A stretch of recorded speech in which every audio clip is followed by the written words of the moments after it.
Hi, I'm Mabel Bondzie, and I'm doing my presentation on respiratory system.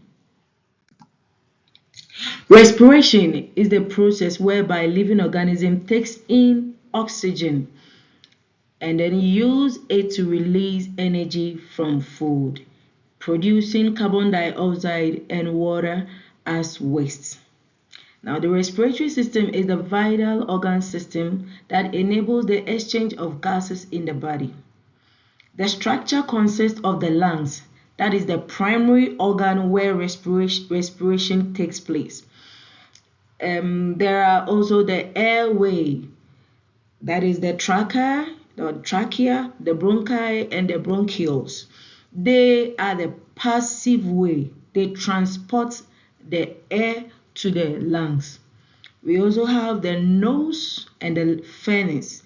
The nose is the entry point of the oxygen, or is the entry point where air enters into the pharynx, and the pharynx acts as an humidifier or the filter. It filters the air because there are some hair in our nose that filters the dust or anything that is harmful to the lungs. So that work takes place in the nose and the pharynx.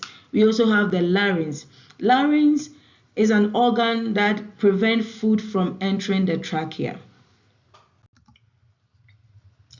The normal function of respiration, or the normal function of the respiratory system, is breathing. There is intake of oxygen and expiration of carbon dioxide. The process of taking in air is what we call inspiration, and the process of bringing carbon dioxide out is what we call expiration. Now, in this process, there is exchange of gases. Oxygen is being taken in into the body or into the lungs, and then carbon dioxide is expelled out of the body. Now, during this, there is regulation of blood pH, that is the acidity or the basicity of air. Regulation happens when a person breathes faster. There is decrease in carbon dioxide, and when a person breathes slowly, there is increase in carbon dioxide. We also have the voice production. As air enters the larynx, it vibrates, producing sound. These are the functions of the respiratory system. Now, there are a lot of risk factors that help or that aid in the development of respiratory system disorders or problems in respiration. We have the age. Age is one factor, or it's because as you age, your lungs becomes weak. There is decrease in oxygen, and the capacity of the lungs also decreases. We also have genetics, that is family history. People, when there is such diseases in your family, you are at risk because it is possible that you also get that diseases or that problem. Smoking or being exposed to smoke is a great factor to respiratory disorders, because when you smoke, it affects the lungs, hence developing such diseases.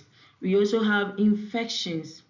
Infection, when your throat is being infected, there are lots of diseases that can pump up as you live, or as you live in the infection, always getting infection in your throat or this place. It is a risk factor for you to contract, or for you to endanger yourself in problems in respiratory system. Age-related changes in the respiratory system. As you age, the strength of your lungs decreases.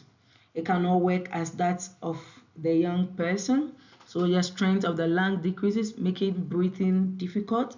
We also have the lungs capacity decreases. The oxygen in the body also decreases, also affects the breathing, and your voice becomes very weak. Three common disorders of respiratory system. One, we have chronic obstructive pulmonary diseases. Now, the airflow is obstructed. There is obstruction in the lungs, and especially air getting out of the lungs becomes very difficult. That is what we call the chronic obstructive pulmonary disease, and it comes into, we have the bronchitis, and then we also have the asthma. Okay. Yeah, we also have asthma. Asthma is a chronic inflammatory disorder of the airway. It is also, the airway narrows, and it becomes very difficult for air to reverse. There is also difficulty in breathing. And then we also have the bronchitis. Bronchitis is also a chronic condition in which the bronchi becomes infected or permanently dilated due to infections. As a person continuously gets infection in the bronchi, it dilates. The bronchi becomes very weak, making it difficult to breathe. The important information for the CNA or the nursing assistant when attending to people with such disorders, I think the NA or the nursing assistant should provide proper sitting position or proper position to improve breathing. When a person with such disorder continuously lie in a supine position, it makes breathing very difficult. So such people should always be positioned in a full Fowler position, sitting position, making breathing more comfortable. The NA should understand the basic respiratory disorders, like when you see a patient, a resident with shallow breathing, coughing, blood in the mucus or phlegms, the NA should know that there is something, so the NA should record it and then inform the nurse. The NA must assist and encourage deep breathing exercise. There are a lot of exercise that help breathing, so the NA must assist the resident in doing such exercise to aid proper breathing.